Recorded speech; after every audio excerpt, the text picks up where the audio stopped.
ਚੋਣਾਂ ਨੂੰ ਲੈ ਕੇ ਜਿੱਥੇ ਵੱਖ-ਵੱਖ ਸਿਆਸੀ ਪਾਰਟੀਆਂ ਵੱਲੋਂ ਆਪਣਾ ਵੋਟ ਬੈਂਕ ਵਧਾਉਣ ਦੇ ਲਈ ਸਿਆਸੀ ਰੈਲੀਆਂ ਕੀਤੀਆਂ ਜਾ ਰਹੀਆਂ ਨੇ, ਉੱਥੇ ਹੀ ਹੁਣ ਬੀਐਸਪੀ ਵੱਲੋਂ ਬਸਪਾ ਦੇ ਸੰਸਥਾਪਕ ਬਾਬੂ ਕੰਸ਼ੀ ਰਾਮ ਦੇ ਪਿੰਡ ਖਵਾਸਪੁਰਾ ਵਿੱਚ ਸੂਬਾ ਪੱਧਰੀ ਰੈਲੀ ਕਰਕੇ ਲੋਕਾਂ ਨੂੰ 2022 ਦੀਆਂ ਚੋਣਾਂ ਲਈ ਲਾਮਬੰਦ ਕੀਤਾ ਜਾ ਰਿਹਾ ਹੈ। ਇਸ ਰੈਲੀ ਦੇ ਵਿੱਚ ਬਸਪਾ ਦੇ ਪੰਜਾਬ ਪ੍ਰਧਾਨ ਜਸਬੀਰ ਸਿੰਘ ਗੜੀ ਅਤੇ ਪੰਜਾਬ, ਚੰਡੀਗੜ੍ਹ ਅਤੇ ਹਰਿਆਣਾ ਮਾਮਲਿਆਂ ਦੇ ਇੰਚਾਰਜ ਰਣਧੀਰ ਸਿੰਘ ਬੈਨੀਪਾਲ ਨੇ ਜਿੱਥੇ ਰੈਲੀ ਵਿੱਚ ਪਹੁੰਚ ਕੇ ਲੋਕਾਂ ਨੂੰ 2022 ਦੀਆਂ ਚੋਣਾਂ ਲਈ ਲਾਮਬੰਦ ਕੀਤਾ, ਉੱਥੇ ਹੀ ਸੱਤਾਧਾਰੀ ਕਾਂਗਰਸ ਪਾਰਟੀ, ਅਕਾਲੀ ਦਲ ਅਤੇ ਬੀਜੇਪੀ ਦੇ ਖਿਲਾਫ ਤਿੱਖੇ ਸ਼ਬਦੀ ਹਮਲੇ ਕੀਤੇ।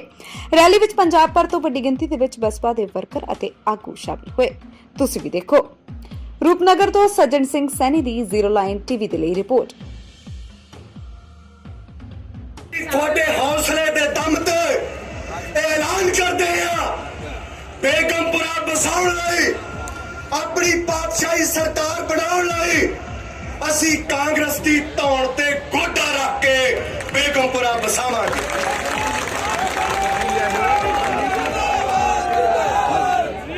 ਸਤਿਕਾਰਯੋਗ ਸਾਥੀਓ, ਇਹ ਕਹਿੰਦੇ ਸੀ ਕਿ ਬੀਐਸਪੀ ਦੇ ਲੀਡਰ ਇਹ ਇੱਧਰ ਉੱਧਰ ਹੋ ਜਾਂਦੇ। ਮੈਂ ਅੱਜ ਤੁਹਾਡੇ ਲੱਖਾਂ ਦੇ ਇਕੱਠ ਵਿੱਚ ਸਭ ਕਾਸ਼ੀ ਰਾਮ ਦੀ ਧਰਤੀ ਤੇ ਇਸ ਮਿੱਟੀ ਨੂੰ ਨਤਮਸਤਕ ਹੋ ਕੇ ਮੱਥੇ ਨਾਲ ਲਾ ਕੇ ਅਸੀਂ ਤੁਹਾਨੂੰ ਭਰੋਸਾ ਦਿੰਨੇ ਆ, ਅਸੀਂ ਕਸਮ ਖਾ ਕੇ ਨਿਕਲੇ ਆ, ਅਸੀਂ ਤਹਈਆ ਕਰਕੇ ਨਿਕਲੇ ਆ ਕਿ ਸਾਡੀ ਸਮੁੱਚੀ ਲੀਡਰਸ਼ਿਪ ਬੈਠੀ ਆ। ਇਸ ਲੀਡਰਸ਼ਿਪ ਦਾ ਸੌਦਾ, ਸਾਡੀ ਸੌਦੇਬਾਜ਼ੀ ਪੰਜਾਬ 'ਚ ਕੋਈ ਏਦਾਂ ਦੀ ਟਕਸਾਲ ਨਹੀਂ ਬਣੀ, ਨਾ ਕਾਂਗਰਸ ਕੋਲ ਨਾ ਅਕਾਲੀ ਭਾਜਪਾ ਕੋਲ ਜਿਹੜੀ ਸਾਨੂੰ ਖਰੀਦ ਸਕੇ। ਅਸੀਂ ਏਦਾਂ ਦਾ ਜਿੰਮ ਤਿਆਰ ਕਰਾਂਗੇ ਬਹੁਜਨ ਸਮਾਜ ਪਾਰਟੀ ਦਾ ਕਿ ਬਹੁਜਨ ਸਮਾਜ ਦੇ ਗੋਡੇ ਵੀ ਮੋਟੇ ਹੋ ਜਾਣ ਤੇ ਡੋਲੇ ਵੀ ਮੋਟੇ ਹੋ ਜਾਣ। ਇੱਕ ਡੋਲੇ ਵਿੱਚ ਕਾਂਗਰਸੀਆਂ ਨੂੰ ਫੜਾਂਗੇ, ਦੂਜੇ ਡੋਲੇ ਵਿੱਚ ਭਾਜਪਾ ਤੇ ਚਮਚਿਆਂ ਨੂੰ ਫੜਾਂਗੇ ਤੇ ਪੰਜਾਬ ਨੂੰ ਇਸ ਹਾਕਮ ਤੋਂ ਯਾਦ ਕਰਾਵਾਂਗੇ। ਅਸੀਂ ਅਹਿਦ ਲੈਂਦੇ ਆ ਕਿ ਬਾਬਾ ਨਾਨਕ ਜੀ, ਤੇਰੇ ਭਾਈ ਲਾਲੋ ਉੱਠ ਖੜੇ ਆ, ਤੇਰੇ ਭਾਈ ਲਾਲੋ ਬਾਬਾ ਨਾਨਕ ਜੀ, ਕਾਂਗਰਸ ਦੇ ਮਲਕ ਭਾਗੋਆਂ ਨੂੰ ਇਹਨਾਂ ਦਾ ਖੂਨ ਨਿਚੋੜਾਂਗੇ ਅਸੀਂ 2022। ਇਹਨਾਂ ਸ਼ਬਦਾਂ ਦੇ ਨਾਲ ਮੈਂ ਜ਼ਿਆਦਾ ਲੰਬੀ ਗੱਲ ਨਾ ਕਰਦਾ ਹੋਇਆ, ਤੁਸੀਂ ਮੈਨੂੰ ਲੰਬਾ ਸਮਾਂ ਦਿੱਤਾ। ਮੇਰੇ ਤੋਂ ਬਾਅਦ ਪੰਜਾਬ ਦੇ ਇੰਚਾਰਜ ਸ਼੍ਰੀ ਰਣਧੀਰ ਸਿੰਘ ਬੈਨੀਵਾਲ ਜੀ, ਜਿਨ੍ਹਾਂ ਨੇ 2 ਸਾਲ ਪਹਿਲਾਂ ਮੇਰੇ ਜਿਹੇ ਨਮਾਣੇ ਦੀ ਪਿੱਠ ਤੇ ਹੱਥ ਰੱਖਿਆ, ਸਿਰ ਤੇ ਹੱਥ ਰੱਖਿਆ। ਅੱਜ ਤੁਸੀਂ ਲੋਕ ਜੇ ਪੰਜਾਬ ਦੇ ਵਿੱਚ ਬਹੁਜਨ ਸਮਾਜ ਪਾਰਟੀ ਨੂੰ ਤਕੜਾ ਹੁੰਦਿਆਂ ਦੇਖ ਰਹੇ ਆ, ਇਹਦੇ ਪਿੱਛੇ ਇੱਕ ਸ਼ਖਸੀਅਤ ਹੈ। ਜੇ ਭੈਣ ਕੁਮਾਰੀ ਮਾਇਆਵਤੀ ਜੀ ਦਾ ਆਸ਼ੀਰਵਾਦ ਹੈ ਤਾਂ ਉਸ ਆਸ਼ੀਰਵਾਦ ਦਾ ਨਾਮ ਆ ਸ਼੍ਰੀ ਰਣਧੀਰ ਸਿੰਘ ਬੈਨੀਵਾਲ ਜੀ। ਮੋਹਨਦਾਸ ਕਰਮਚੰਦ ਗਾਂਧੀ ਦੀ ਧਰਤੀ ਹੈ, ਇਸ ਕਰਕੇ ਬੰਦ ਕੀਤਾ ਕਿ ਮੋਹਨਦਾਸ ਕਰਮਚੰਦ ਗਾਂਧੀ ਦੀ ਧਰਤੀ ਆ। ਤੇ ਮੇਰਾ ਸਵਾਲ ਹੈ ਪੰਜਾਬੀਆਂ ਅੱਗੇ ਕਿ ਜਿਸ ਹਾਕਮ ਨੂੰ ਅਸੀਂ ਚੁਣਿਆ, ਇਹ ਧਰਤੀ ਬਾਬੇ ਨਾਨਕ ਦੀ ਧਰਤੀ ਸੀ, ਇਹ ਧਰਤੀ ਦਸ਼ਮੇਸ਼ ਪਿਤਾ ਦੀ ਸੀ ਤੇ ਇਹ ਗੁਰੂਆਂ ਦਾ ਸੁਪਨਾ ਸੀ ਨਸ਼ੇ ਖਤਮ ਹੋਣੇ ਚਾਹੀਦੇ। ਪੰਜਾਬ 'ਚੋਂ ਨਸ਼ਾ ਕਿਉਂ ਨਹੀਂ ਬੰਦ ਹੋਇਆ? ਇਸ ਕਰਕੇ ਇਹਨਾਂ ਹਾਕਮਾਂ ਨੇ ਨਸ਼ਾ ਬੰਦ ਤਾਂ ਕਿਆ ਕਰਨਾ ਸੀ, ਜਿਹੜਾ ਯੋਧਿਆਂ ਦਾ ਪੰਜਾਬ ਸੀ ਉਹਨੂੰ ਉੜਦਾ ਪੰਜਾਬ ਬਣਾਤਾ। ਜਿਹੜਾ ਯੋਧਿਆਂ ਦਾ ਪੰਜਾਬ ਸੀ, ਇੱਥੇ ਗੀਤ ਚੱਲਦੇ, ਚਿੱਟਾ ਸ਼ਰੇਆਮ ਵਿਕਦਾ, ਸਰਕਾਰ ਵਿਕਾਉਂਦੀ ਤਾਂ ਵਿਕਦਾ। ਇਹ ਪੰਜਾਬ ਕਾਂਗਰਸ ਦੇ ਰਾਜ ਵਿੱਚ ਜ਼ਹਿਰੀਲੀ ਸ਼ਰਾਬ ਨਾਲ ਤਰਨਤਾਰਨ ਗੁਰੂਆਂ ਦੀ ਧਰਤੀ, ਗੁਰੂਆਂ ਦਾ ਵਸਾਇਆ ਸ਼ਹਿਰ, 137 ਪੰਜਾਬੀ ਮਰ ਗਏ। ਨਕਲੀ ਸ਼ਰਾਬ ਦੀਆਂ ਫੈਕਟਰੀਆਂ ਰਾਜਪੁਰੇ ਖੰਨੇ ਫੜੀਆਂ ਗਈਆਂ। ਬਹੁਜਨ ਸਮਾਜ ਪਾਰਟੀ ਇਹ ਪੁੱਛਣਾ ਚਾਹੁੰਦੀ ਆ, ਰਾਜਪੁਰਾ ਕਿਹੜੇ ਜ਼ਿਲ੍ਹੇ ਵਿੱਚ ਪੈਂਦਾ ਜੀ? ਬੋਲੋ, ਰਾਜਪੁਰਾ ਕਿਹੜੇ ਜ਼ਿਲ੍ਹੇ ਵਿੱਚ ਪੈਂਦਾ? ਮੁੱਖ ਮੰਤਰੀ ਦਾ ਜ਼ਿਲ੍ਹਾ ਕਿਹੜਾ? ਤੇ ਰਾਜਪੁਰੇ ਮੁੱਖ ਮੰਤਰੀ ਦੀ ਨੱਕ ਹੇਠ ਜੇ नकली शराब दियां फैक्ट्रियां चलदियां तां बहुजन समाज पार्टी कहंदी आ ये नशा मुख मंत्री आप विखाउंदा। जो साथियों ज्यादा गल्लां ना करदा होया पंजाब कांग्रेस अकालियां दे राज 3 लाख करोड़ दा करजाई होण लगा। 3 लाख करोड़ दा रेता बजरी चो पंजाब सरकार नूं कमाई होनी सी, बेच दित्ती नजायज माइनिंग चल पई। ट्रांसपोर्ट चो कमाई होनी सी, इन्हां ने ट्रांसपोर्ट भी बेची, रूट भी बेचे ते पंजाबियां दी जेब चो धन कढ के अपने घर भर ले। सड़कां बना के टोल टैक्स ला के कमाई सरकार नूं होनी सी, कंपनियां नूं दे के बेच दिता। जंगलां चो कमाई हुंदी आ, कांग्रेस सरकार काली भाजपा ने जंगल बेच दिते नजायज कटाई दे नाल। कमाई हुंदी आ, सरकार नूं भ्रिष्टाचार रोक के कांग्रेस भाजपा ने पंजाब नूं प्रशासन दिता, भ्रिष्टाचारी प्रशासन दिता। विभागां नूं चुस्त दुरुस्त करके पुलिस तंत्र नाल, लेकिन सारे दे सारे च भ्रिष्टाचार भर दिता। पंजाब नूं कमाई होनी सी, इंडस्ट्री दे नाल इंडस्ट्री भेजती जम्मू कश्मीर, इंडस्ट्री भेजती हिमाचल, इंडस्ट्री भेजती उत्तराखंड ते पंजाब दे सिर 3 लाख करोड़ का कर्जा चढ़ गया। पंजाब दा खजाना भरना सी, पंजाब दे नौजवानों ने कमाइयां करके नौजवान तक दिता इंग्लैंड अमेरिका आस्ट्रेलिया यूरोप के दुबईयां विच। सत्कारयोग पंजाबियों अज दा दिन मैं अपनी गलबात जिथे पंजाब दे बारे कीती आ, बहुजन समाज पार्टी बारे कीती आ, मैं अपनी गल नूं विराम देना चाहना। असीं बेगमपुरा पातशाही बनाओ दा संकल्प पूरा करना चाहते आ। दसो साथ देओगे?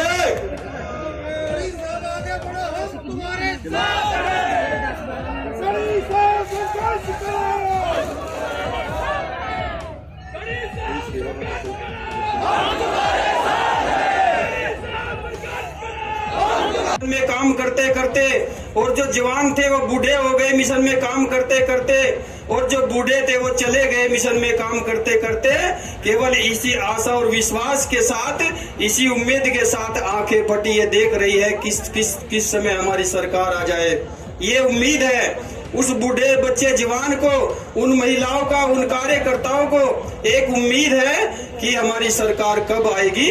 और सम्मानित साथियों, वो सपना इस बार पूरा होने जा रहा है, पूरा होने जा रहा है। और आपके बीच में ऐसी स्टेट की बाड़ी आपके बीच में जो अभी अभी बोल करके गए, बीच में कह रहे थे मैं ज्यादा समय नहीं लूंगा, लेकिन फिर भी 1.5 घंटा 2 घंटे से ऊपर इन्होंने समय ले लिया। और सम्मानित साथियों, ये समय ऐसे नहीं लिया जाता। भीड़ को देखकर दिल गुदगुदा होता है, भीड़ को देखकर दिल खुश होता है कि मैं कम से कम थोड़ी और बात आगे सामने रख दूं, आपके थोड़ी बात और सामने रख दूं। इस तरह करके 2 घंटे इन्होंने ले लिए सम्मानित साथियों। और ऐसे प्रदेश के प्रधान, स्टेट के प्रधान आपके बीच में आदरणीय बहन कुमारी मायावती जी ने देने का काम किया। जैसे जो प्रधान रात दिन काम करके, गुटबाजी खत्म करके, चारों तरफ से एक दूसरे को रूसे हुए को मना करके एक मंच पे ला करके आपकी सरकार, बहुजन समाज पार्टी की सरकार बनाने के लिए संकल्पबद्ध है। सम्मानित साथियों, बहुजन समाज पार्टी की सरकार बनाने के लिए संकल्पबद्ध है। गुटबाजी खत्म करने का एक सबूत आपके सामने, एक उदाहरण आपके सामने।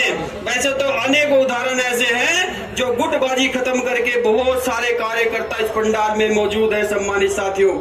लेकिन मंच पर गुटबाजी खत्म करने का एक उदाहरण आपके सामने है, जिसमें पहली बार इस मंच पर साब के तीन प्रधान गुरलाल सैला जी, आदरणीय राजू साहब और जसवीर सिंह गढ़ी जी आपके बीच में खड़े। ਤੁਹਾਡੀ ਰੈਲੀ ਦੇ ਵਿੱਚ ਆਇਆ, ਪਹਿਲੀ ਗੱਲ ਤਾਂ ਇਹ ਹੈ ਵੀ ਮਕਸਦ ਇਸ ਰੈਲੀ ਦਾ ਤੁਸੀਂ 2022 ਦੇ ਵਿੱਚ ਕੀ ਤੁਸੀਂ ਐਲਾਨ ਇਹ ਜੇ ਕਰਨਾ ਚਾਹੁੰਦੇ ਹੋ? प्रभारी 2022 के अंदर हम लोग अपनी सरकार बनाना चाहते हैं, यही मकसद है बस केवल हमारा। इतने बड़े कट में आपने जो बड़े बड़े वादे किए हैं, ऐलान किए, इनका कोई ब्लूप्रिंट भी तैयार किया, कैसे जो वादे पूरे होंगे, क्या है इसका ब्लूप्रिंट हमारे पास पहला ही है। ये हकीकत में हमने जो काम किए हैं उत्तर प्रदेश में बहुजन समाज पार्टी की सरकार में, वही चीज़ें हमने गाने का काम किया, वही चीज़ बताने का काम किया है। पंजाब सरकार के खिलाफ बोलने के लिए आपके पास क्या है? पंजाब सरकार के खिलाफ हमारे प्रधान जी बोले हैं, बहुत कुछ बोले हैं। क्या क्या आपको लगता है कौन से मुद्दे ऐसे हैं जो अभी भी पंजाब में बाहर हुए हैं? पंजाब सरकार के खिलाफ तो यही मुद्दे बहुत हैं कि वो लोग गरीबों के हित की बात नहीं करते, रोजगार छीनने की बात करते हैं। रोजगार यहाँ पे नहीं है, किसान परेशान है, महिलाएं परेशान हैं, और इससे हम लोग सब कुछ देख रहे हैं, सभी की बातों को जज कर रहे हैं। बहुत आगे हम लोग इन चीज़ों में गहराई से जाने का काम कर रहे हैं। निश्चित तौर पर बहुजन समाज पार्टी की सरकार इसी बेस पे बनेगी कि जनता दुख सकते हैं। दोनों बातें हैं, हम लोग अकेले भी लड़ सकते हैं, लेकिन गठजोड़ की ज़्यादा संभावना है। किसके साथ गठजोड़? जब ये चीज़ तय हो जाएगी, आदरणीय बहन कुमारी मायावती जी के क्षेत्र का मामला है, जब तय हो जाएगी तो आपको बता दिया जाएगा। फिर भी अभी तक किसी के साथ बात? निश्चित तौर पर गठबंधन की बात चल रही है, लेकिन अभी हम कोई खुलासा नहीं करेंगे इसके बारे में। कितनी पार्टी के साथ चल रही है ये तो बता दो। एक के साथ है, दो के? गठबंधन तो एक ही बड़ी की पार्टी के किसी के साथ होगा। बड़ी पार्टी क्षेत्रीय पार्टी के साथ कर सकते हैं। क्षेत्रीय पार्टी पहले हमने 2019 में छोटी छोटी पार्टियों से करके देखा है, लेकिन बहुत बड़ा रिजल्ट नहीं मिला। इस बार हमारा टारगेट 2022 में सरकार बनाने का है, इसलिए क्षेत्रीय पार्टी से कोई गठबंधन नहीं होगा। अच्छा, आपने बहुत बड़ी बड़ी बातें की है कि आपकी सरकार यूपी में रही है, बहुत कुछ दिया है, जमीनें दी, ठेकेदार बनाए, फिर आपकी सरकार को जाने का कैसे सबब बन गया? निश्चित तौर पर ये आपका सवाल बहुत अच्छा है। 2012 में जिस समय हमारी सरकार का कार्यकाल पूरा हुआ, और 2012 में सरकार का कार्यकाल पूरा होते ही सभी लोग उस टाइम पे ये कह रहे थे, वो किसी भी पार्टी का व्यक्ति हो, विरोधी पार्टी का, किसी भी पार्टी का व्यक्ति हो, वो ये कह रहा था, सबके मुंह पे एक बात थी कि बहुजन समाज पार्टी की सरकार दोबारा रिपीट होगी। लेकिन जैसे ही बहन जी कुर्सी से उतरी, उस टाइम पे एक चुनाव आयोग ने साजिश के तहत, समाजवादी पार्टी ने और दूसरी विरोधी पार्टियों ने एक साजिश के तहत मूर्ति ढकने का मामला उठाया, और वो मामला पूरे देश में इस तरह प्रचार किया जैसे कि पत्थरों में सारा पैसा लगा दिया हो। विकास कार्य गिनवाने का काम नहीं किया, और जनता को भ्रमित करके हमारी सत्ता को दोबारा दूसरी तरफ मोड़ने का काम किया। सम्मानित तो बात चली, चर्चा चली है। हाँ, चर्चा तो बहुत सारी चल रही है, और कुछ परसेंट कहीं न कहीं सही भी हो सकता है, लेकिन अभी तक वो कोई सिरे नहीं चढ़ा मामला। ईवीएम को लेकर आपने बड़े आरोप लगाए हैं, फिर कैसे 2024 में फिर अभी तक कोई ईवीएम को लेकर क्लियर नहीं हुआ? वोटिंग उसी हिसाब से हो रही है। तो देखिए, ईवीएम की जहाँ तक बात है, ईवीएम का सबसे पहले मुद्दा आदरणीय बहन कुमारी मायावती जी ने उठाने का काम किया था, और उस समय सभी पार्टियों के लोग ये कह रहे थे कि बहन जी ने ये मुद्दा गलत उठाया है। लेकिन जैसे ही दूसरा चुनाव बिल्कुल धरातल पे मिल गई सभी पार्टियां, तो अब बाद में सभी पार्टियां कहने लगी भाई ईवीएम की वजह से बीजेपी जीत रही है। लेकिन सम्मानित, हम आपको मीडिया के माध्यम से ये कहना चाहते हैं कि बहुजन समाज पार्टी जिस बात को उठाने का काम कर रही है, उसके साथ में दूसरी पार्टी खड़ी होने का काम नहीं करती, क्योंकि अगर उनको लगता है अगर हम इनके साथ खड़े हो गए तो बहुजन समाज पार्टी का नाम ऊंचा हो जाएगा, इनकी सरकार बन जाएगी, इसलिए वो अपनी अलग डपली पीटने का काम करते हैं। यही खंडों में बंटने का जो नतीजा है, वही भारतीय जनता पार्टी सत्ता में आने का काम है। सरकार तो उनकी नहीं बन पा रही, पर क्यों नहीं आने के लिए तैयार ईवीएम के खिलाफ सभी पार्टी?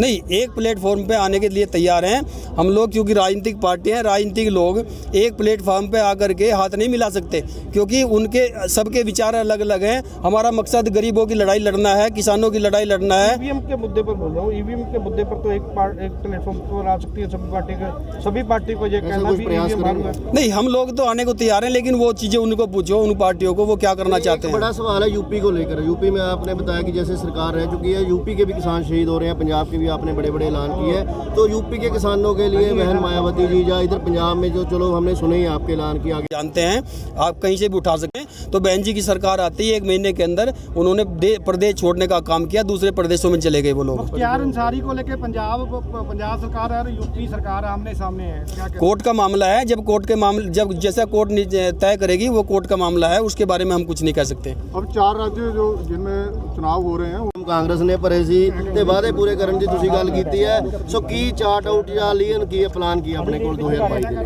1947 ਚ ਦੇਸ਼ ਆਜ਼ਾਦ ਹੋਇਆ, ਸਨ 2000 ਤੱਕ ਜੋ ਮੈਂ ਐਲਾਨ ਕੀਤੇ ਸਨ 2000 ਤੱਕ ਚੱਲਦੇ ਰਹੇ। ਜਦੋਂ ਪੰਜਾਬ ਦਾ ਖਜ਼ਾਨਾ ਸਿਰਫ 50,000 ਕਰੋੜ ਦਾ ਸੀ, ਉਦੋਂ ਤੱਕ ਇਹ ਸਾਰੇ ਵਾਅਦੇ ਸਰਕਾਰਾਂ ਪੂਰੀਆਂ ਕਰਦੀਆਂ ਸੀ। ਤੇ ਹੁਣ ਤੱਕ ਖਜ਼ਾਨਾ ਹੀ 1,64,000 ਕਰੋੜ ਦਾ, ਇਸ ਕਰਕੇ ਇਹ ਵਾਅਦੇ ਸਾਰੇ ਪੋਸੀਬਲ ਹੈ। ਔਰ ਜਿਹੜੇ ਮੈਂ ਮਜ਼ਦੂਰਾਂ ਤੇ ਬੋਲਿਆ, ਸਰਕਾਰ ਦੀ ਸੋਸ਼ਲ ਵੈਲਫੇਅਰ ਸਾਈਡ ਤੇ ਸਕੀਮਾਂ ਪਈਆਂ ਆ, ਲੇਕਿਨ ਸਰਕਾਰ ਦੇ ਨਹੀਂ ਰਹੀ, ਅਸੀਂ ਦੇਣ ਦਾ ਕੰਮ ਕਰਾਂਗੇ। ਅੱਛਾ ਗੜੀ ਸਾਹਿਬ, ਜਦੋਂ ਅਲਾਇੰਸ ਹੁੰਦਾ ਹੈ, ਗਠਬੰਧਨ ਹੁੰਦਾ ਹੈ, ਤਾਂ ਪੰਜਾਬ ਦੇ ਯੂਨਿਟ ਨੂੰ ਪੁੱਛਿਆ ਨਹੀਂ ਜਾਂਦਾ, ਐਤਕੀ ਕੋਈ ਪੁੱਛ ਪ੍ਰਤੀਤ ਹੋਊਗੀ ਜਦੋਂ ਕੋਈ ਵੀ ਗੱਲਬਾਤ ਸੈਂਟਰਲ ਲੈਵਲ ਤੇ ਸਾਰੀਆਂ ਹੀ ਪਾਰਟੀਆਂ ਜਿਹੜੀਆਂ ਆ ਬਸਪਾ ਦੇ ਸੰਪਰਕ 'ਚ ਹੈ। ਜਦੋਂ ਵੀ ਨੈਸ਼ਨਲ ਲੈਵਲ ਤੇ ਕਿਤੇ ਸੰਪਰਕ ਹੁੰਦਾ ਆ, ਮਾਨਯੋਗ ਪ੍ਰਭਾਰੀ ਸਾਹਿਬ ਦੇ ਮਾਧਿਅਮ ਤੋਂ ਸਟੇਟ ਯੂਨਿਟ ਦੇ ਨਾਲ ਸਲਾਹ ਮਸ਼ਵਰਾ ਕੀਤਾ ਜਾਂਦਾ ਹੈ। ਗੜੀ ਸਾਹਿਬ, ਤੁਸੀਂ ਅਕਾਲੀ ਦਲ ਕਾਂਗਰਸ ਨੂੰ ਸਾਰਿਆਂ ਨੂੰ ਜਿਹੜਾ ਹੈਗਾ ਇੱਕੋ ਜਿਹੜੇ ਉਹਦੇ ਤੱਕੜੀ ਦੇ ਵਿੱਚ ਤੋਲਿਆ, ਕਹਿੰਦੇ ਪੰਜਾਬ ਦੀ ਬਰਬਾਦੀ ਕੀਤੀ ਆ, ਜੇ ਬਸਪਾ ਕੱਲ੍ਹ ਨੂੰ ਇਹਨਾਂ ਦਾ ਸਮਝੌਤਾ ਕਰਦੀ ਆ ਕੀ ਤੁਸੀਂ ਪਾਰਟੀ ਦੇ ਵਿੱਚ ਰਹੋਗੇ ਫਿਰ? ਜਿਨ੍ਹਾਂ ਨਾਲ ਜਿਹੜਾ ਦੇਸ਼ ਨੂੰ, ਪੰਜਾਬ ਨੂੰ ਲੁੱਟਣ ਦੇ ਵਿੱਚ ਕੌਣ ਜ਼ਿੰਮੇਵਾਰ ਵਾ, ਉਹਦੇ ਲਈ ਸੱਚੇ ਮਾਰਗ ਚੱਲ ਰਿਹਾ, ਉਸਤਤ ਕਰੇ ਜਹਾਨ। ਅਸੀਂ ਗੁਰੂਆਂ ਰਹਿਬਰਾਂ ਨੂੰ ਮੰਨਣ ਵਾਲੇ ਲੋਕ ਹੈ ਔਰ ਸੱਚ ਬੋਲਣਾ ਸਾਡੀ ਫਿਤਰਤ ਵਿੱਚ ਸ਼ਾਮਲ ਹੈ। ਜਿਹੜੀ ਗੱਲ ਕਿਸੇ ਨਾਲ ਚੱਲਣ ਦੀ ਕਰਦੇ ਆ, ਅੱਜ ਦੇ ਦਿਨ ਭਾਰਤੀ ਜਨਤਾ ਪਾਰਟੀ ਸਾਡੇ ਲਈ ਛੂਤ ਪਾਰਟੀ ਆ, ਅਨਟੱਚੇਬਲ, ਪੋਲੀਟੀਕਲੀ ਅਨਟੱਚੇਬਲ ਹੈ।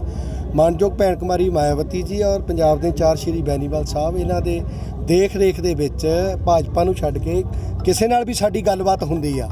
ਪਿੱਛੇ ਜਿਹੜੇ ਉਹਨਾਂ ਦੇ ਪਿਛਲੇ ਕਾਲੇ ਚਿੱਠੇ ਆ, ਅਸੀਂ ਜਦੋਂ ਆਪਣੇ ਨਾਲ ਮਿਲ ਕੇ ਕਿਸੇ ਨੂੰ ਤੋਰਾਂਗੇ, ਅਸੀਂ ਉੱਥੇ ਉਸ ਜਗ੍ਹਾ ਤੇ ਬੈਠਾਂਗੇ ਜਿੱਥੇ ਕੁਰਸੀ ਦੀ ਇੱਕ ਲੱਤ ਅਸੀਂ ਫੜਿਓ ਹੋਊਗੀ।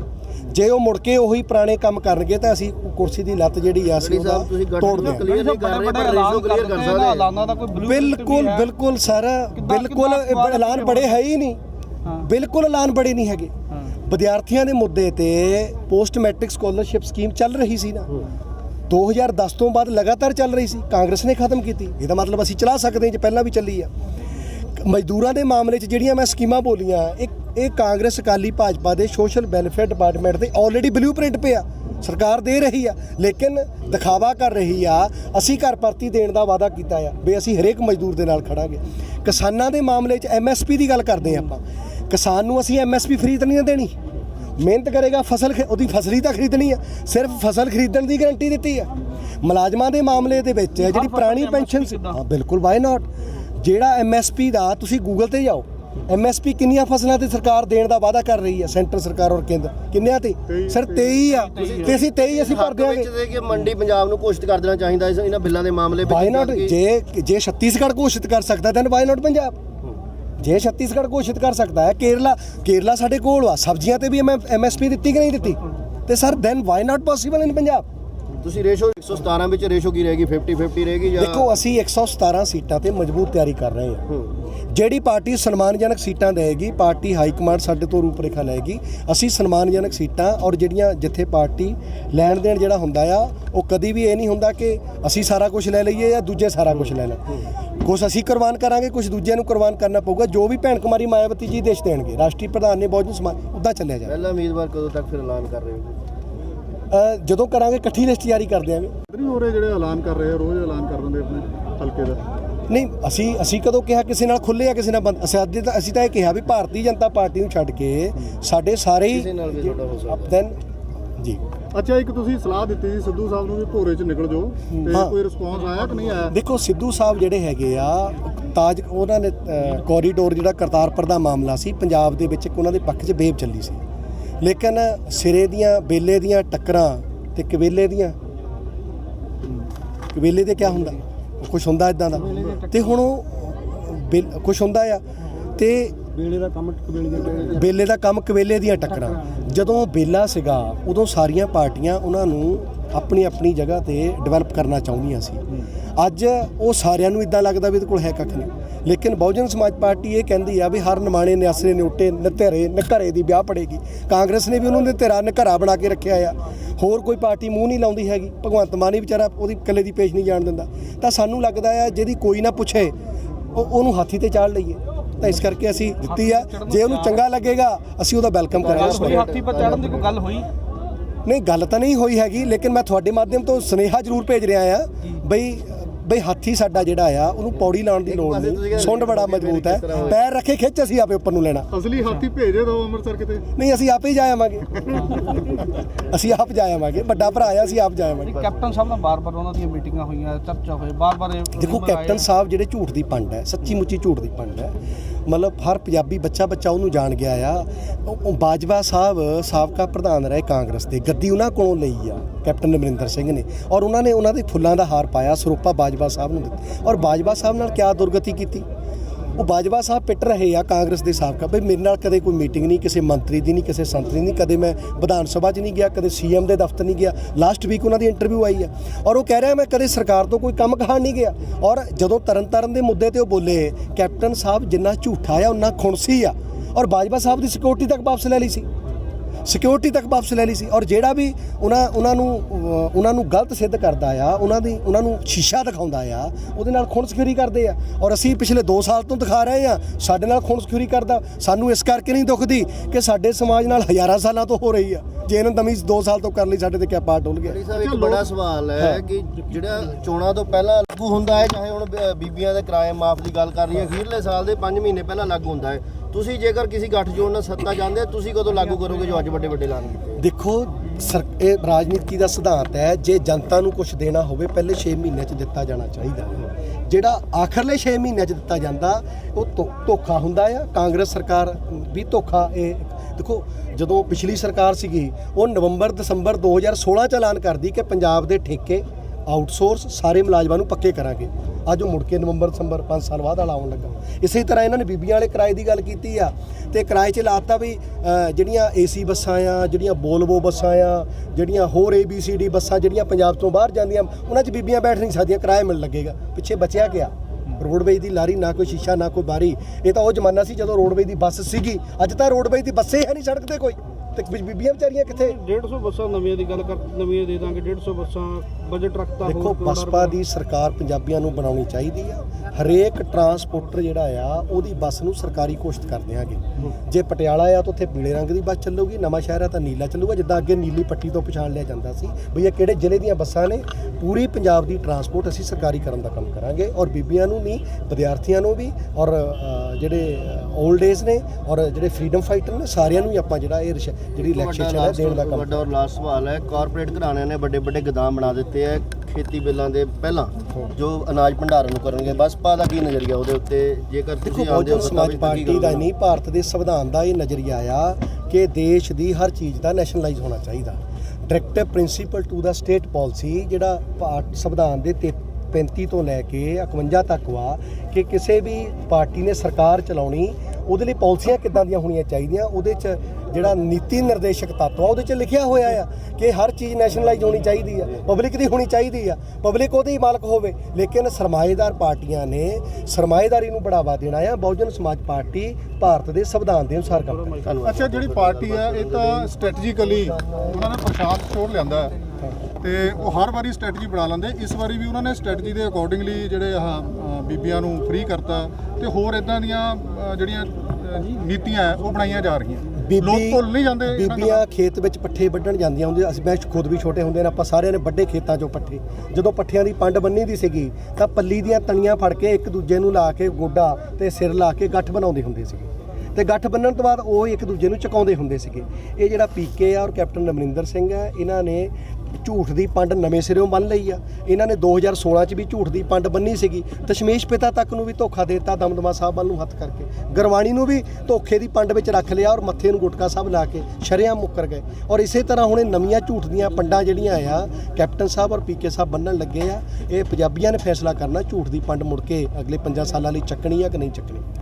ਠੀਕ ਹੈ ਜੀ, ਥੈਂਕ ਯੂ। ਸਰ ਪੰਜਾਬ ਪਿਆ ਸਰਕਾਰ ਦੇ ਰਹੀ ਆ ਲੇਕਿਨ ਦਿਖਾਵਾ ਕਰ ਰਹੀ ਆ। ਅਸੀਂ ਘਰ ਭਰਤੀ ਦੇਣ ਦਾ ਵਾਅਦਾ ਕੀਤਾ ਆ ਵੀ ਅਸੀਂ ਹਰੇਕ ਮਜ਼ਦੂਰ ਦੇ ਨਾਲ ਖੜਾਂਗੇ। ਕਿਸਾਨਾਂ ਦੇ ਮਾਮਲੇ 'ਚ MSP ਦੀ ਗੱਲ ਕਰਦੇ ਆਪਾਂ। ਕਿਸਾਨ ਨੂੰ ਅਸੀਂ MSP ਫ੍ਰੀ ਤਾਂ ਨਹੀਂ ਦੇਣੀ। ਮਿਹਨਤ ਕਰੇਗਾ, ਫਸਲ ਉਹਦੀ ਫਸਲੀ ਤਾਂ ਖਰੀਦਣੀ ਆ। ਸਿਰਫ ਫਸਲ ਖਰੀਦਣ ਦੀ ਗਰੰਟੀ ਦਿੱਤੀ ਆ। ਮੁਲਾਜ਼ਮਾਂ ਦੇ ਮਾਮਲੇ ਦੇ ਵਿੱਚ ਜਿਹੜੀ ਪੁਰਾਣੀ ਪੈਨਸ਼ਨ ਸੀ, ਹਾਂ ਬਿਲਕੁਲ, ਵਾਈ ਨਾਟ। ਜਿਹੜਾ MSP ਦਾ ਤੁਸੀਂ ਗੂਗਲ ਤੇ ਜਾਓ, MSP ਕਿੰਨੀਆਂ ਫਸਲਾਂ ਤੇ ਸਰਕਾਰ ਦੇਣ ਦਾ ਵਾਅਦਾ ਕਰ ਰਹੀ ਹੈ ਸੈਂਟਰ ਸਰਕਾਰ ਔਰ ਕੇਂਦਰ, ਕਿੰਨਿਆਂ ਤੇ? ਸਰ 23 ਆ ਤੇ ਅਸੀਂ 23 ਅਸੀਂ ਭਰ ਦਿਆਂਗੇ। ਕਿ ਮੰਡੀ ਪੰਜਾਬ ਨੂੰ ਘੋਸ਼ਿਤ ਕਰ ਦੇਣਾ ਚਾਹੀਦਾ ਇਹਨਾਂ ਬਿੱਲਾਂ ਦੇ ਮਾਮਲੇ ਵਿੱਚ। Why not? ਜੇ ਛੱਤੀਸਗੜ੍ਹ ਘੋਸ਼ਿਤ ਕਰ ਸਕਦਾ ਤਾਂ ਵਾਈ ਨਾਟ ਪੰਜਾਬ? ਜੇ ਛੱਤੀਸਗੜ੍ਹ ਘੋਸ਼ਿਤ ਕਰ ਸਕਦਾ ਹੈ, ਕੇਰਲਾ ਸਾਡੇ ਕੋਲ ਆ, ਸਬਜ਼ੀਆਂ ਤੇ ਵੀ MSP ਦਿੱਤੀ ਕਿ ਨਹੀਂ ਦਿੱਤੀ? ਤੇ sir then why not possible in Punjab? ਤੁਸੀਂ ਰੇਸ਼ੋ 117 ਵਿੱਚ ਰੇਸ਼ੋ ਕੀ ਰਹੇਗੀ 50-50 ਰਹੇਗੀ ਜਾਂ ਦੇਖੋ ਅਸੀਂ 117 ਸੀਟਾਂ ਤੇ ਮਜ਼ਬੂਤ ਤਿਆਰੀ ਕਰ ਰਹੇ ਹਾਂ। ਜਿਹੜੀ ਪਾਰਟੀ ਸਨਮਾਨਜਨਕ ਸੀਟਾਂ ਦੇਗੀ, ਪਾਰਟੀ ਹਾਈ ਕਮਾਂਡ ਸਾਡੇ ਤੋਂ ਰੂਪਰੇਖਾ ਲਏਗੀ। ਅਸੀਂ ਸਨਮਾਨਜਨਕ ਸੀਟਾਂ ਔਰ ਜਿਹੜੀਆਂ ਜਿੱਥੇ ਪਾਰਟੀ ਲੈਣ ਦੇਣ ਜਿਹੜਾ ਹੁੰਦਾ ਆ, ਉਹ ਕਦੀ ਵੀ ਇਹ ਨਹੀਂ ਹੁੰਦਾ ਕਿ ਅਸੀਂ ਸਾਰਾ ਕੁਝ ਲੈ ਲਈਏ ਜਾਂ ਦੂਜੇ ਸਾਰਾ ਕੁਝ ਲੈ ਲੈਣ। ਕੁਛ ਅਸੀਂ ਕੁਰਬਾਨ ਕਰਾਂਗੇ, ਕੁਛ ਦੂਜਿਆਂ ਨੂੰ ਕੁਰਬਾਨ ਕਰਨਾ ਪਊਗਾ। ਜੋ ਵੀ ਭੈਣ ਕੁਮਾਰੀ ਮਾਇਆਵਤੀ ਜੀ ਦੇਸ਼ ਦੇਣਗੇ, ਰਾਸ਼ਟਰੀ ਪ੍ਰਧਾਨ ਨੇ ਬਹੁਜਨ ਸਮਾਜ, ਉੱਦਾਂ ਚੱਲਿਆ ਜਾਏ। ਪਹਿਲਾ ਉਮੀਦਵਾਰ ਕਦੋਂ ਤੱਕ ਫਿਰ ਐਲਾਨ ਕਰ ਰਹੇ ਹੋ? ਜਦੋਂ ਕਰਾਂਗੇ ਇਕੱਠੀ ਲਿਸਟ ਜਾਰੀ ਕਰ ਦਿਆਂਗੇ। ਨਹੀਂ ਹੋ ਰਹੇ ਜਿਹੜੇ ਐਲਾਨ ਕਰ ਰਹੇ ਆ, ਰੋਜ਼ ਐਲਾਨ ਕਰ ਦਿੰਦੇ ਆਪਣੇ ਹਲਕੇ ਦਾ। ਨਹੀਂ ਅਸੀਂ ਕਦੋਂ ਕਿਹਾ ਕਿਸੇ ਨਾਲ ਖੁੱਲੇ ਆ ਕਿਸੇ ਨਾਲ ਬੰਦ? ਅਸੀਂ ਤਾਂ ਇਹ ਕਿਹਾ ਵੀ ਭਾਰਤੀ ਜਨਤਾ ਪਾਰਟੀ ਨੂੰ ਛੱਡ ਕੇ ਸਾਡੇ ਸਾਰੇ ਹੀ ਕਿਸੇ ਨਾਲ ਵੀ ਤੁਹਾਡਾ ਹੋ ਸਕਦਾ ਦੈਨ ਜੀ। ਅੱਛਾ, ਇੱਕ ਤੁਸੀਂ ਸਲਾਹ ਦਿੱਤੀ ਸੀ ਸਿੱਧੂ ਸਾਹਿਬ ਨੂੰ ਵੀ ਭੋਰੇ 'ਚ ਨਿਕਲ ਜਾਓ, ਤੇ ਕੋਈ ਰਿਸਪੌਂਸ ਆਇਆ ਕਿ ਨਹੀਂ ਆਇਆ? ਦੇਖੋ ਸਿੱਧੂ ਸਾਹਿਬ ਜਿਹੜੇ ਹੈਗੇ ਆ ਤਾਜ, ਉਹਨਾਂ ਨੇ ਕੋਰੀਡੋਰ ਜਿਹੜਾ ਕਰਤਾਰਪੁਰ ਦਾ ਮਾਮਲਾ ਸੀ, ਪੰਜਾਬ ਦੇ ਵਿੱਚ ਇੱਕ ਉਹਨਾਂ ਦੇ ਪੱਖ 'ਚ ਵੇਵ ਚੱਲੀ ਸੀ, ਲੇਕਿਨ ਸਿਰੇ ਦੀਆਂ ਬੇਲੇ ਦੀਆਂ ਟੱਕਰਾਂ ਤੇ ਕਵੇਲੇ ਦੇ ਕੀ ਹੁੰਦਾ, ਕੁਛ ਹੁੰਦਾ ਇਦਾਂ ਦਾ, ਤੇ ਹੁਣ ਉਹ ਕੁਛ ਹੁੰਦਾ ਆ, ਤੇ ਬੇਲੇ ਦਾ ਕੰਮ ਕਵੇਲੇ ਦੀਆਂ ਟੱਕਰਾਂ। ਜਦੋਂ ਬੇਲਾ ਸੀਗਾ ਉਦੋਂ ਸਾਰੀਆਂ ਪਾਰਟੀਆਂ ਉਹਨਾਂ ਨੂੰ ਆਪਣੀ ਆਪਣੀ ਜਗ੍ਹਾ ਤੇ ਡਿਵੈਲਪ ਕਰਨਾ ਚਾਹੁੰਦੀਆਂ ਸੀ। ਅੱਜ ਉਹ ਸਾਰਿਆਂ ਨੂੰ ਇਦਾਂ ਲੱਗਦਾ ਵੀ ਇਹਦੇ ਕੋਲ ਹੈ ਕੱਖ ਨਹੀਂ, ਲੇਕਿਨ ਬਹੁਜਨ ਸਮਾਜ ਪਾਰਟੀ ਇਹ ਕਹਿੰਦੀ ਆ ਵੀ ਹਰ ਨਿਮਾਣੇ ਨਿਆਸਰੇ ਨਿਉਟੇ ਨਤੇਰੇ ਨਘਰੇ ਦੀ ਵਿਆਹ ਪੜੇਗੀ। ਕਾਂਗਰਸ ਨੇ ਵੀ ਉਹਨਾਂ ਦੇ ਤੇਰਾ ਨਘਰਾ ਬਣਾ ਕੇ ਰੱਖਿਆ ਆ, ਹੋਰ ਕੋਈ ਪਾਰਟੀ ਮੂੰਹ ਨਹੀਂ ਲਾਉਂਦੀ ਹੈਗੀ। ਭਗਵੰਤ ਮਾਨ ਹੀ ਵਿਚਾਰਾ ਉਹਦੀ ਇਕੱਲੇ ਦੀ ਪੇਸ਼ ਨਹੀਂ ਜਾਣ ਦਿੰਦਾ। ਤਾਂ ਸਾਨੂੰ ਲੱਗਦਾ ਆ ਜਿਹਦੀ ਕੋਈ ਨਾ ਪੁੱਛੇ ਉਹਨੂੰ ਹਾਥੀ ਤੇ ਚਾੜ ਲਈਏ, ਤਾਂ ਇਸ ਕਰਕੇ ਅਸੀਂ ਦਿੱਤੀ ਆ। ਜੇ ਉਹਨੂੰ ਚੰਗਾ ਲੱਗੇਗਾ ਅਸੀਂ ਉਹਦਾ ਵੈਲਕਮ ਕਰਾਂਗੇ। ਹਾਥੀ ਪਰ ਚੜ੍ਹਨ ਦੀ ਕੋਈ ਗੱਲ ਹੋਈ? ਨਹੀਂ, ਗੱਲ ਤਾਂ ਨਹੀਂ ਹੋਈ ਹੈਗੀ, ਲੇਕਿਨ ਮੈਂ ਤੁਹਾਡੇ ਮਾਧਿਅਮ ਤੋਂ ਸੁਨੇਹਾ ਜ਼ਰੂਰ ਭੇਜ ਰਿਹਾ ਆ ਬਈ ਹਾਥੀ ਸਾਡਾ ਜਿਹੜਾ ਆ ਉਹਨੂੰ ਪੌੜੀ ਲਾਉਣ ਦੀ ਲੋੜ ਨਹੀਂ, ਸੁੰਡ ਬੜਾ ਮਜ਼ਬੂਤ ਹੈ, ਪੈਰ ਰੱਖੇ ਖਿੱਚ ਅਸੀਂ ਆਪੇ ਉੱਪਰ ਨੂੰ ਲੈਣਾ। ਅਸਲੀ ਹਾਥੀ ਭੇਜੇ ਦੋ ਅੰਮ੍ਰਿਤਸਰ ਕਿਤੇ? ਨਹੀਂ, ਅਸੀਂ ਆਪੇ ਹੀ ਜਾ ਆਵਾਂਗੇ। ਅਸੀਂ ਆਪ ਜਾ ਆਵਾਂਗੇ, ਵੱਡਾ ਭਰਾ ਆ, ਅਸੀਂ ਆਪ ਜਾ ਆਵਾਂਗੇ। ਕੈਪਟਨ ਸਾਹਿਬ ਨਾਲ ਬਾਰ-ਬਾਰ ਉਹਨਾਂ ਦੀਆਂ ਮੀਟਿੰਗਾਂ ਹੋਈਆਂ, ਚਰਚਾ ਹੋਈ, ਬਾਰ-ਬਾਰ ਦੇਖੋ ਕੈਪਟਨ ਸਾਹਿਬ ਜਿਹੜੇ ਝੂਠ ਦੀ ਪੰਡ ਹੈ, ਸੱਚੀ ਮੁੱਚੀ ਝੂਠ ਦੀ ਪੰਡ ਹੈ।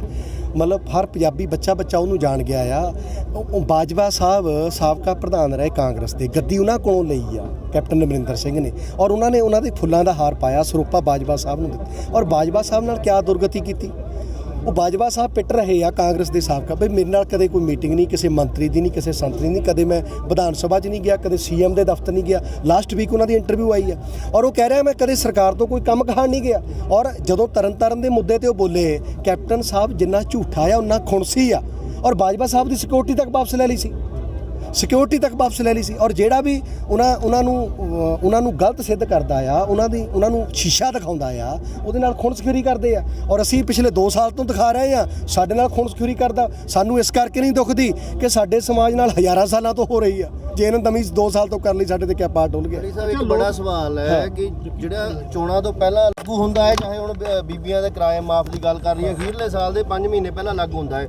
ਤੁਸੀਂ ਜੇਕਰ ਕਿਸੇ ਗੱਠਜੋੜ ਨਾਲ ਸੱਤਾ ਚਾਹੁੰਦੇ, ਤੁਸੀਂ ਕਦੋਂ ਲਾਗੂ ਕਰੋਗੇ ਜੋ ਅੱਜ ਵੱਡੇ ਐਲਾਨ ਕੀਤੇ? ਦੇਖੋ ਇਹ ਰਾਜਨੀਤੀ ਦਾ ਸਿਧਾਂਤ ਹੈ, ਜੇ ਜਨਤਾ ਨੂੰ ਕੁਝ ਦੇਣਾ ਹੋਵੇ ਪਹਿਲੇ 6 ਮਹੀਨਿਆਂ 'ਚ ਦਿੱਤਾ ਜਾਣਾ ਚਾਹੀਦਾ ਹੈ। ਜਿਹੜਾ ਆਖਰਲੇ 6 ਮਹੀਨਿਆਂ 'ਚ ਦਿੱਤਾ ਜਾਂਦਾ ਉਹ ਧੋਖਾ ਹੁੰਦਾ ਆ। ਕਾਂਗਰਸ ਸਰਕਾਰ ਵੀ ਧੋਖਾ। ਇਹ ਦੇਖੋ ਜਦੋਂ ਪਿਛਲੀ ਸਰਕਾਰ ਸੀਗੀ ਉਹ ਨਵੰਬਰ ਦਸੰਬਰ 2016 'ਚ ਐਲਾਨ ਕਰਦੀ ਕਿ ਪੰਜਾਬ ਦੇ ਠੇਕੇ ਆਊਟਸੋਰਸ ਸਾਰੇ ਮੁਲਾਜ਼ਮਾਂ ਨੂੰ ਪੱਕੇ ਕਰਾਂਗੇ।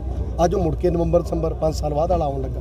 ਇਸੇ ਤਰ੍ਹਾਂ ਇਹਨਾਂ ਨੇ ਬੀਬੀਆਂ ਵਾਲੇ ਕਿਰਾਏ ਦੀ ਗੱਲ ਕੀਤੀ ਆ, ਤੇ ਕਿਰਾਏ 'ਚ ਲਾਤਾ ਵੀ ਜਿਹੜੀਆਂ ਏਸੀ ਬੱਸਾਂ ਆ, ਜਿਹੜੀਆਂ ਬੋਲਵੋ ਬੱਸਾਂ ਆ, ਜਿਹੜੀਆਂ ਹੋਰ ABCD ਬੱਸਾਂ ਜਿਹੜੀਆਂ ਪੰਜਾਬ ਤੋਂ ਬਾਹਰ ਜਾਂਦੀਆਂ, ਉਹਨਾਂ 'ਚ ਬੀਬੀਆਂ ਬੈਠ ਨਹੀਂ ਸਕਦੀਆਂ, ਕਿਰਾਇਆ ਮਿਲ ਲੱਗੇਗਾ। ਪਿੱਛੇ ਬਚਿਆ ਗਿਆ ਰੋਡਵੇਜ਼ ਦੀ ਲਾਰੀ, ਨਾ ਕੋਈ ਸ਼ੀਸ਼ਾ ਨਾ ਕੋਈ ਬਾਰੀ। ਇਹ ਤਾਂ ਉਹ ਜ਼ਮਾਨਾ ਸੀ ਜਦੋਂ ਰੋਡਵੇਜ਼ ਦੀ ਬੱਸ ਸੀਗੀ, ਅੱਜ ਤਾਂ ਰੋਡਵੇਜ਼ ਦੀ ਬੱਸੇ ਹੈ ਨਹੀਂ ਸੜਕ ਤੇ ਕੋਈ, ਤੇ ਬੀਬੀਆਂ ਵਿਚਾਰੀਆਂ ਕਿੱਥੇ? 150 ਬੱਸਾਂ ਨਵੀਆਂ ਦੀ ਗੱਲ ਕਰ, ਨਵੀਆਂ ਦੇ ਦਾਂਗੇ 150 ਬੱਸਾਂ, ਬਜਟ ਰੱਖਤਾ। ਦੇਖੋ ਬਸਪਾ ਦੀ ਸਰਕਾਰ ਪੰਜਾਬੀਆਂ ਨੂੰ ਬਣਾਉਣੀ ਚਾਹੀਦੀ ਆ।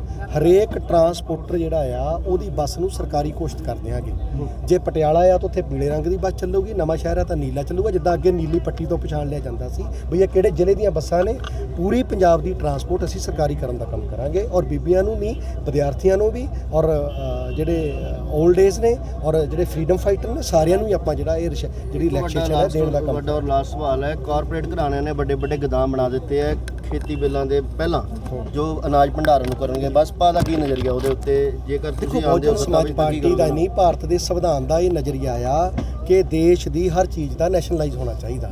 Directive principle to the state policy ਜਿਹੜਾ ਸੰਵਿਧਾਨ ਦੇ 35 ਤੋਂ ਲੈ ਕੇ 51 ਤੱਕ ਵਾ ਕਿ ਕਿਸੇ ਵੀ ਪਾਰਟੀ ਨੇ ਸਰਕਾਰ ਚਲਾਉਣੀ, ਉਹਦੇ ਲਈ ਪਾਲਿਸੀਆਂ ਕਿੱਦਾਂ ਦੀਆਂ ਹੋਣੀਆਂ ਚਾਹੀਦੀਆਂ, ਉਹਦੇ 'ਚ ਜਿਹੜਾ ਨੀਤੀ ਨਿਰਦੇਸ਼ਕ ਤੱਤ ਆ ਉਹਦੇ 'ਚ ਲਿਖਿਆ ਹੋਇਆ ਆ ਕਿ ਹਰ ਚੀਜ਼ ਨੈਸ਼ਨਲਾਈਜ਼ ਹੋਣੀ ਚਾਹੀਦੀ ਆ, ਪਬਲਿਕ ਦੀ ਹੋਣੀ ਚਾਹੀਦੀ ਆ, ਪਬਲਿਕ ਉਹਦੇ ਹੀ ਮਾਲਕ ਹੋਵੇ। ਲੇਕਿਨ ਸਰਮਾਏਦਾਰ ਪਾਰਟੀਆਂ ਨੇ ਸਰਮਾਏਦਾਰੀ ਨੂੰ ਬੜਾਵਾ ਦੇਣਾ ਆ। ਬਹੁਜਨ ਸਮਾਜ ਪਾਰਟੀ ਭਾਰਤ ਦੇ ਸੰਵਿਧਾਨ ਦੇ ਅਨੁਸਾਰ ਕੰਮ ਕਰਦੀ ਹੈ। ਧੰਨਵਾਦ। ਅੱਛਾ, ਜਿਹੜੀ ਪਾਰਟੀ ਹੈ ਇਹ ਤਾਂ ਸਟ੍ਰੈਟਜੀਕਲੀ ਉਹਨਾਂ ਨੇ ਪ੍ਰਸ਼ਾਂਤ ਕਿਸ਼ੋਰ ਲਿਆਂਦਾ ਹੈ ਤੇ ਉਹ ਹਰ ਵਾਰੀ ਸਟ੍ਰੈਟਜੀ ਬਣਾ ਲੈਂਦੇ। ਇਸ ਵਾਰੀ ਵੀ ਉਹਨਾਂ ਨੇ ਸਟ੍ਰੈਟਜੀ ਦੇ ਅਕੋਰਡਿੰਗਲੀ ਜਿਹੜੇ ਬੀਬੀਆਂ ਨੂੰ ਫ੍ਰੀ ਕਰਤਾ ਤੇ ਹੋਰ ਇਦਾਂ ਦੀਆਂ ਜਿਹੜੀਆਂ ਨੀਤੀਆਂ ਹੈ ਉਹ ਬਣਾਈਆਂ ਜਾ ਰਹੀਆਂ। ਲੋਕ ਭੁੱਲ ਨਹੀਂ ਜਾਂਦੇ ਇਹਨਾਂ ਬੀਬੀਆਂ ਖੇਤ ਵਿੱਚ ਪੱਠੇ ਵੱਢਣ ਜਾਂਦੀਆਂ ਹੁੰਦੀਆਂ। ਅਸੀਂ ਮੈਂ ਖੁਦ ਵੀ ਛੋਟੇ ਹੁੰਦੇ ਨੇ ਆਪਾਂ ਸਾਰਿਆਂ ਨੇ ਵੱਡੇ ਖੇਤਾਂ 'ਚੋਂ ਪੱਠੇ। ਜਦੋਂ ਪੱਠਿਆਂ ਦੀ ਪੰਡ ਬੰਨੀ ਦੀ ਸੀਗੀ ਤਾਂ ਪੱਲੀ ਦੀਆਂ ਤਣੀਆਂ ਫੜ ਕੇ ਇੱਕ ਦੂਜੇ ਨੂੰ ਲਾ ਕੇ ਗੋਡਾ ਤੇ ਸਿਰ ਲਾ ਕੇ ਗੱਠ ਬਣਾਉਂਦੇ ਹੁੰਦੇ ਸੀਗੇ ਤੇ ਗੱਠ ਬੰਨਣ ਤੋਂ ਬਾਅਦ ਉਹ ਇੱਕ ਦੂਜੇ ਨੂੰ ਚੁਕਾਉਂਦੇ ਹੁੰਦੇ ਸੀਗੇ। ਇਹ ਜਿਹੜਾ ਪੀਕੇ ਆ ਔਰ ਕੈਪਟਨ ਅਮਰਿੰਦਰ ਸਿੰਘ ਹੈ, ਇਹਨਾਂ ਨੇ ਝੂਠ ਦੀ ਪੰਡ ਨਵੇਂ ਸਿਰਿਓਂ ਬੰਨ ਲਈ ਆ। ਇਹਨਾਂ ਨੇ 2016 'ਚ ਵੀ ਝੂਠ ਦੀ ਪੰਡ ਬੰਨੀ ਸੀਗੀ। ਦਸ਼ਮੇਸ਼ ਪਿਤਾ ਤੱਕ ਨੂੰ ਵੀ ਧੋਖਾ ਦੇ ਦਿੱਤਾ, ਦਮਦਮਾ ਸਾਹਿਬ ਵੱਲ ਨੂੰ ਹੱਥ ਕਰਕੇ। ਗਰਵਾਣੀ ਨੂੰ ਵੀ ਧੋਖੇ ਦੀ ਪੰਡ ਵਿੱਚ ਰੱਖ ਲਿਆ ਔਰ ਮੱਥੇ ਨੂੰ ਗੁਟਕਾ ਸਾਹਿਬ ਲਾ ਕੇ ਸ਼ਰੇਆਮ ਮੁੱਕਰ ਗਏ। ਔਰ ਇਸੇ ਤਰ੍ਹਾਂ ਹੁਣ ਇਹ ਨਵੀਆਂ ਝੂਠ ਦੀਆਂ ਪੰਡਾਂ ਜਿਹੜੀਆਂ ਆ ਕੈਪਟਨ ਸਾਹਿਬ ਔਰ ਪੀਕੇ ਸਾਹਿਬ ਬੰਨਣ ਲੱਗੇ ਆ। ਇਹ ਪੰਜਾਬੀਆਂ ਨੇ ਫੈਸਲਾ ਕਰਨਾ ਝੂਠ ਦੀ ਪੰਡ ਮੁੜ ਕੇ ਅਗਲੇ 5 ਸਾਲਾਂ ਲਈ ਚੱਕਣੀ ਆ ਕਿ ਨਹੀਂ ਚੱਕਣੀ। ਠੀਕ ਹੈ ਜੀ, ਥੈਂਕ ਯੂ। ਪੰਜਾਬ